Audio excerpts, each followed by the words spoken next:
السلام علیکم ورحمۃ اللہ وبرکاتہ۔ الحمد للہ رب العالمین والعاقبۃ للمتقین ولا عدوان الا علی الظالمین۔ اعوذ باللہ من الشیطان الرجیم، بسم اللہ الرحمن الرحیم۔ فخرج على قومه في زینته قال الذين يريدون الحیاة الدنیا یا لیت لنا مثل ما اوتی قارون انه لذو حظ عظیم۔ آج امثال القرآن کے حوالے سے ہمارا یہ 30واں درس ہے اور 30ویں مثال ہے۔ اللہ رب العزت ہم سب مسلمانوں کو قرآن مجید سمجھنے کے بعد عمل کرنے کی توفیق عطا فرمائے۔ آج جو مثال ہے وہ قارون کے بارے میں ہے، اور اللہ رب العزت نے ایک مثال دی اور لوگوں کو سمجھانے کے لیے، جب وہ اپنی ساری یعنی قوت اور طاقت کے ساتھ اور اپنے مال اور دولت کے ساتھ، اپنے خدام کے ساتھ، یعنی اپنی ساری جو کمائی اور اس کے جو حشمت کے ساتھ وہ نکلا، تو لوگوں نے کہا، جو دیکھنے والے لوگ تھے تو انہوں نے کہا کہ کاش اللہ تعالی ہمیں بھی ایسا مال دولت دیتا، ہماری بھی عزت حشمت اور اتنی ہی عزت اور توقیر ہوتی۔ تو دوسرے لوگ موجود تھے، اہل علم جو لوگ موجود تھے، تو انہوں نے کہا کہ یہ نافرمان ہے اور نافرمانی کے اندر حد سے بڑھا ہوا ہے اور اللہ اور اس کے رسول پر ایمان نہیں رکھتا ہے، لہذا اللہ تعالیٰ کی جو نعمتیں ہیں، جو اللہ تعالیٰ نے آخرت کے اندر ایک مسلمان اور مومن کے لیے بنا رکھی ہیں، تیار کر رکھی ہیں، وہ بہتر ہیں ایک مسلمان کے لیے بنسبت اس کے جو قارون کے پاس ہے۔ تو ان دونوں کا جو ہے، پھر جو قارون تھا، اللہ تعالیٰ نے اس کو اس کے سارے یعنی جتنی اس کا جو حشمت تھا اور سارا کچھ تھا، اللہ تعالیٰ نے اس کو زمین کے اندر دھنسا دیا۔ اور پھر دوسرے دن وہی لوگ جو متاثر ہوئے پڑے تھے، وہی کہنے لگے کہ اللہ کا شکر ہے کہ اللہ تعالیٰ نے ہمیں اس سے بچا لیا، اگر ہمارے ساتھ ایسا ہوتا، ہمارے پاس بھی یہ مال و متاع اور اس قسم کی چیزیں ہوتی، ہمیں بھی دھنسا دیا جاتا۔ تو اللہ رب العزت ارشاد فرماتے ہیں، یہ دنیا کی زندگی ہے اور یہ انسان کو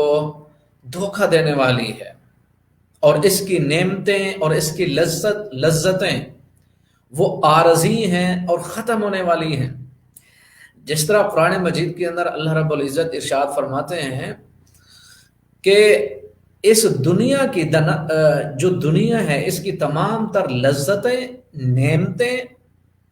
اور اس کے مسائل، تکلیفیں اور مصیبتیں اور پریشانیاں، یہ دونوں چیزیں جو ہیں، اور پھر ایک تیسری چیز جو باطل ہے، جو گمراہی ہے، جو گناہ ہے، جو شیطان ہے، جو اس کے چیلے ہیں، جو معاونین اور مددگار ہیں، یہ سارے کے سارے عارضی چیزیں، ختم ہونے والی چیزیں۔ اچھا، ان کا عارضی پن کتنا ہے؟ اللہ تعالیٰ ارشاد فرماتے ہیں فَأَمَّا الزَّبَدُ فَيَذْهَبُ جُفَاءً، یہ عارضی کتنے ہیں، یعنی کتنی دیر تک یہ ٹک سکتی ہے دنیا، اس کی لذتیں، اس کی نعمتیں، اس کا جھوٹ، اس کا دھوکہ، اس کا فریب، اور پھر گمراہی اور گناہ اور ساری چیزیں سوچتے چلے جائیں۔ اللہ تعالیٰ ارشاد فرماتے ہیں یہ ساری چیزیں جھاگ ہے، جھاگ۔ فَأَمَّا الزَّبَدُ فَيَذْهَبُ جُفَاءً، اور جو جھاگ ہے اس کو ختم ہونے میں دیر نہیں لگتی۔ آج میں سے ہم میں سے ہر ایک مسلمان سوچے کہ کل میری زندگی کے کون سے دور میں تھا، اب مجھے 10 20 25 سال ہو گئے، پتہ بھی نہیں، آنکھ چھپکتے ہی وہ ساری کی ساری زندگی گزر گئی۔ تو ایسا ہی ہے زندگی، دنیا ایسے ہی ہے۔ خوش قسمت ہے وہ انسان جو اس کو بنا گیا اور سنوار گیا اور وفا کر گیا اور اعمال کر گیا اور جیت گیا اپنی جنت کو، اور یعنی خسارے میں ہے وہ انسان اور وہ مسلمان جو اس زندگی کو ہار بیٹھے۔ لیکن اللہ رب العزت ارشاد فرماتے ہیں، اعوذ باللہ من الشیطان الرجیم، فخرج علی قومہ فی زینتہ،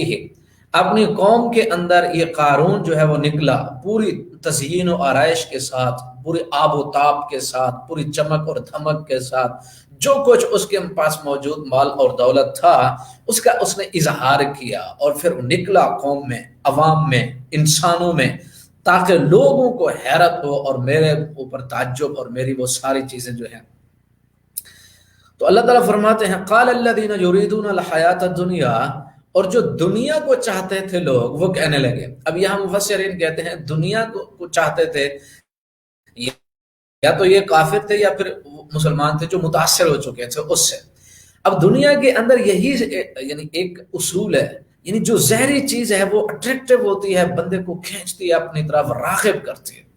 لیکن جو اہل علم ہیں، جو راسخ العلم ہیں، جن کے پاس اللہ اور اس کے رسول کا علم ہے، جو حق اور سچ کے ساتھ کھڑے ہیں، جو سمجھتے ہیں اور ان کی زندگی اللہ اور اس کے رسول کے احکام کے تابع ہے، اور پوری چار آنکھوں کو کھول کے وہ جیتے ہیں اور دنیا کو بھی آخرت کے لیے بھی تیاری کرتے ہیں، پھر ان لوگوں کو پتہ ہے کہ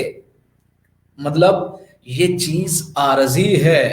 تمہیں آج ملی، کل کسی کو، پرسوں کسی کو، اور پھر اس کے بعد کسی کو، یہ تو ایک یعنی روٹین ہے جو چل رہی ہے۔ لیکن اصل میں مسلمان کے لیے کیا ہے کہ اس سارے لیل و نہار کے اندر ہر ایک مسلمان نے اپنی آخری زندگی کے لیے کیا کچھ کیا۔ اچھا، تو وہ لوگ کہنے لگے، تو یہاں مفسرین کہتے ہیں وہ کافر بھی ہیں، بعض وہ کہتے ہیں کہ متاثر کن مسلمان تھے۔ اللہ تعالیٰ ارشاد فرماتے ہیں قال الذین یریدون الحیات الدنیا، جو دنیا چاہتے تھے، یا لیت لنا مثل ما اوتی قارون، کہ کاش ہمارے پاس بھی ویسے ہی جو ہوتا جو کچھ قارون کو دیا گیا، یعنی مال و متاع ہوتا اور فلاں اور فلاں فلاں خواہشیں ہوتی ہیں نا انسان کے اندر، دیکھ کے تھوڑا سا دل کے اندر تمنائیں، آرزویں انگڑائیاں لیتی ہیں کہ کاش ہمارے پاس یہ کچھ ہوتا۔ تو وہ ساری آرزویں، تمنائیں اور خواہشیں انسانوں کے اندر پیدا ہوتی، اور پھر آج کے دور کے اندر بھی ایسا ہی ہے۔ لیکن آپ یہ بات یاد رکھیں کہ ایک مسلمان کوشش کرے ایسا کمانے کی، حلال طریقے سے کوشش کرے، چاہے وہ پوری دنیا کو کما لے، کوئی مشکل نہیں، لیکن وہ اللہ اور اس کے رسول کا وفادار پہلے ہو، پھر وہ کامیاب ہے۔ لیکن اگر مسئلہ یہ ہے کہ وہ اللہ اور اس کے رسول کا نافرمان ہے اور پھر دنیا میں وہ ترقی اور بڑھتا چلا جا رہا مال و دولت کے اندر، یہ اس کے لیے آزمائش ہے، جس طرح دوسری آیات کے اندر قرآن مجید کے اندر وضاحت موجود ہے۔ انہو لذو حظ عظیم، تو وہ کہنے لگے تو یہ تو بہت مالدار انسان ہے، ٹھیک ہے، بہت مالدار انسان۔ وقال الذين اوتوا العلم ويلكم ثواب الله خير لمن آمن وعمل صالحا۔ سنیں، اللہ تعالیٰ ارشاد فرماتے ہیں کہ جو اوت العلم تھے، جن کو علم دیا گیا تھا، جن کو پتہ ہے دنیا کا، جن کو پتہ ہے آخرت کا، جن کو پتہ ہے مال اور دولت کی کثرت کا، جن کو پتہ ہے کہ کسب کرو، محنت کرو، کوشش کرو، تمہارے پاس کمانے کے وسائل اور ذرائع اور پوری دنیا جو ہے وہ کھلی پڑی ہے۔ اللہ تعالیٰ ارشاد فرماتا ہے جمعے کے بعد فانتشروا، پھیل جاؤ اور کماؤ، اللہ تعالیٰ کا رزق دنیا تمہارے لیے پیدا کی ہے۔ ربنا آتنا فی الدنیا حسنہ، سب دعا مانگتے سب سے پہلے اے اللہ ہمیں دنیا اچھی دے، یعنی مسلمان جو ہے وہ ہاتھ پھیلانے والا نہیں ہوتا، بڑا خوددار ہوتا ہے، کماتا ہے دنیا بھی اور آخرت بھی، اور دونوں میں وہ اللہ اور اس کے رسول کا فرما بردار ہے۔ اچھا، پھر اللہ تعالیٰ ارشاد فرماتے ہیں جن کو علم دیا گیا، انہوں نے کہا وَيْلَكُمْ ثواب اللہ خیر، اللہ تعالیٰ کا جو اجر ہے، اللہ تعالیٰ نے جو جنت کے اندر تیار کر رکھا ہے، لمن آمن وعمل صالحا، اس شخص کے لیے جو مومن ہے، نیک عمل کرتا ہے، ولا يلقاها الا الصابرون۔ اب دیکھیں اللہ تعالیٰ ارشاد فرماتے ہیں اہل علم نے کہا، جن کے پاس علم ہے، اس کا مطلب یہ کہ دنیا کے فتنوں، فسادوں اور گمراہیوں سے بچنے کے لیے علم ضروری ہے۔ علم کے بغیر مسلمان جو ہے اس دنیا میں وہ دو قدم بھی نہیں چل سکتا ہے۔ علم ضروری ہے، عمل سے پہلے علم۔ اس طرح بخاری شریف کے اندر کتاب العلم میں یہ باب امام بخاری نے باندھا کہ ہر عمل سے پہلے علم، اور علم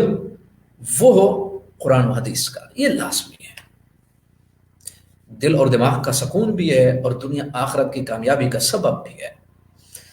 تو اللہ تعالیٰ ارشاد فرماتے ہیں اہل علم پکار اٹھے کہ بھئی جو اللہ تعالیٰ کے ہاں جو کچھ بنا ہوا ہے اس کو دیکھو، یہ تو نافرمان ہے، اس کی دنیا اور ٹھاٹ اور باٹ کو دیکھ کے تمہارے اندر جو رغبتیں انگڑائی لے رہی ہیں غلط ہے، ایسا مت کرو، جو تمہارے پاس موجود ہے وہ بہتر ہے۔ اب ایک بات اور سنیں، ایک امام ابن تیمیہ رحمۃ اللہ علیہ نے یا کوئی اور دوسرے محدثین میں سے انہوں نے ایک بات کی کہ اے اللہ مجھے اس کثرت مال سے بچا جو مجھے غافل کر دے، اور مجھے وہی کچھ عطا فرما جو لے کر میں تیرا ذکر کرتا رہوں، یعنی ایسی کثرت سے مجھے بچا کہ میں تیرا ذکر چھوڑ دوں۔ ذکر چھوڑنے کا مطلب یہ ہے کہ میں آخرت کو بھول جاؤں، اللہ اور اس کے رسول کی نافرمانی کرنے لگ جاؤں۔ انسان کمائے سارا کچھ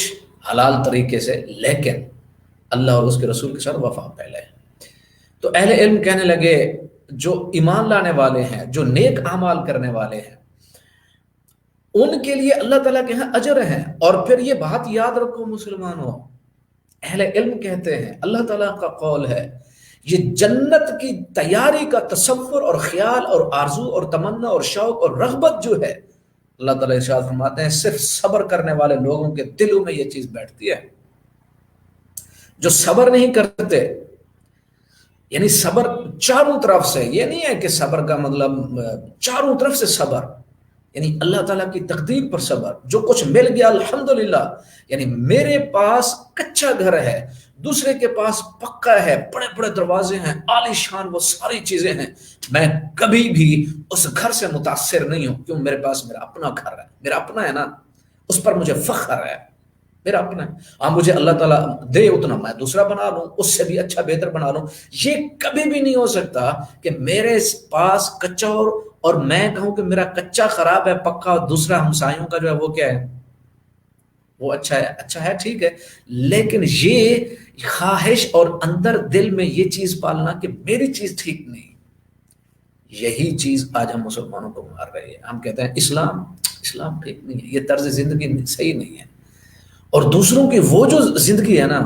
ماشاء اللہ، اصل میں مسئلہ یہ ہے کہ حق اور سچ کیا ہے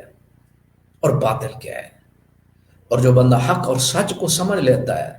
اور باطل کو سمجھ لیتا ہے اور حق کا ساتھ دیتا ہے، اصل میں تو وہ کامیاب ہے۔ اللہ تعالیٰ ارشاد فرماتے ہیں یہ صرف آخرت کی تیاری کا تصور، جنت کا تصور اور آخرت کی سارے مراحل کا جو تصور ہے، وَلَا يُلَقَّاهَا إِلَّا الصَّابِرُونَ، صبر کرنے والے لوگوں کے دلوں کے اندر یہ چیز بیٹھتی ہے، وگرنہ تو بندہ روزانہ سلپ ہو جاتا ہے۔ فَخَسَفْنَا بِهِ وَبِدَارِهِ الْأَرْضَ، اللہ تعالیٰ ارشاد فرماتے ہیں ہم نے ان کو دھنسا دیا، اور جتنے گروہ تھے اور کوئی بھی گروہ اس کی مدد کرنے والا نہیں تھا اللہ کے علاوہ، اور وما کان من المنتصر، نہ اپنی آپ کو مدد کر سکتے تھے۔ اچھا پھر اللہ تعالیٰ فرماتے ہیں وَأَصْبَحَ الَّذِينَ تَمَنَّوْا مَكَانَهُ بِالْأَمْسِ يَقُولُونَ وَيْكَأَنَّ اللَّهَ، وہ کہنے لگے جو لوگ خواہش کر رہے تھے کل کہ کاش ہمارے پاس ایسے ہوتا، آج اس کا انجام دیکھ کے کہنے لگے اللہ تعالیٰ نے ہمیں بچا لیا، اور جس کے لیے اللہ تعالیٰ چاہتا ہے یبسط الرزق لمن یشاء من عبادہ ویقدر، اور جس کے لیے اللہ چاہتا ہے رزق وسیع کرتا ہے، اور جس کے لیے چاہتا ہے وہ تنگ کر دیتا ہے، اس کی اپنی مرضی، وہ خالق ہے، وہ مالک ہے، وہ قدیر ہے، اس کی اپنی مرضی ہے، فعال لما یرید ہے۔ تو اب ان کی دماغ کو ذرا سمجھ آئی، پھر اللہ تعالیٰ ارشاد فرماتے ہیں لولا امن اللہ علینا لخسف بنا، وہ لوگ جو کہہ رہے تھے کہ کاش ہمارے پاس مال ہوتا، وہ کہہ رہے تھے کہ اللہ تعالیٰ نے ہمارے اوپر احسان کیا ہے کہ اللہ تعالیٰ نے ہمیں نہیں دھنسایا۔ وَإِكَأَنَّهُ لَا يُفْلِحُ الْكَافِرُونَ، اچھا آگے اللہ رب العزت ارشاد فرماتے ہیں تِلْكَ الدَّارُ الْآخِرَةُ نَجْعَلُهَا لِلَّذِينَ لَا يُرِيدُونَ عُلُوًّا فِي الْأَرْضِ وَلَا فَسَادًا، یہ آخرت کا گھر جو ہے ہم ان لوگوں کو دیتے ہیں جو دنیا کے اندر تکبر نہیں کرتے اور فساد نہیں مچاتے۔ فساد کو بھی سمجھیں، فساد کیا ہے؟ دیکھیں عدل جو ہے وہ ہے وضع شیء فی محلہ، اور وضع شیء فی غیر محلہ فساد ہے، یعنی عدل جو جس کی زندگی کے اندر عدل ہے 24 گھنٹے میں، اور اس کے الٹ سارا فساد ہے۔ آگے اللہ تعالیٰ ارشاد فرماتا ہے والعاقبۃ للمتقین، اور پھر جس طرح ہم کہتے ہیں کہ مستقبل تو پھر اسلام کا ہے نا، اللہ تعالیٰ ارشاد فرماتا ہے والعاقبۃ للمتقین، مستقبل تو مسلمان کا ہے، الاسلام یعلو ولا یعلی علیہ۔ اللہ تعالیٰ ہم سب مسلمانوں کو سننے، سنانے، سمجھنے اور سمجھانے کے بعد عمل کرنے کی توفیق عطا فرمائے۔ وما علینا الا البلاغ المبین۔